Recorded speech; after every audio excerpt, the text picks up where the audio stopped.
Strong হচ্ছে Neymar, sorry ধুরু, Neymar বলে এই এই খবর এটা একটু কেটে দিবেন, ঠিক আছে, এটা কেটে দিবেন। কারণ আর্জেন্টিনা না খেলেও আমরা আর্জেন্টিনা, আর্জেন্টিনা জিতলেও আমরা আর্জেন্টিনা, আর্জেন্টিনা হারলেও আমরা হারার মানে পসিবিলিটি টোটালি নেই। ব্রাজিল তো হারবে, মানে অন্য দেশের সাথে হয়তো বা তাদের 3 গোল 4 গোল হয়ে যায়, কিন্তু ব্রাজিলের সাথে 10টা উষ্টা তারা খায়।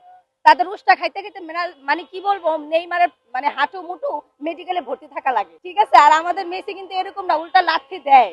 তো আর কি বলবো বলেন, বলো না দর্শক কত অভিনয়ের ক্ষেত্রে সারা জীবন থাকে ইনজিউর, খেলতে আসলে পায়ে ব্যথা, এখানে ব্যথা সেখানে ব্যথা। হ্যাঁ। ওর আগে একটা ফুল ট্রিটমেন্ট দরকার A to Z, এরপরে যদি ও খেলতে নামে তাহলে সবার জন্য ভালো, ওর ফ্যানদের জন্য। ব্রাজিলের কথা যেটা বলতেছি, ওরা হচ্ছে ব্রাজিলের আমলে মানে দাদার আমলে তারা হচ্ছে নিয়েছিল। তো এখন বর্তমানে তারা স্ট্রং না, তাদের বয়স হয়ে গেছে, তারা ঝুলে গেছে।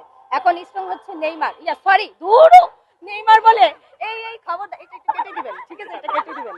কারণ এটা আবার ভুলভাল বললে বলবে কি আর্জেন্টিনার মুখে ব্রাজিল।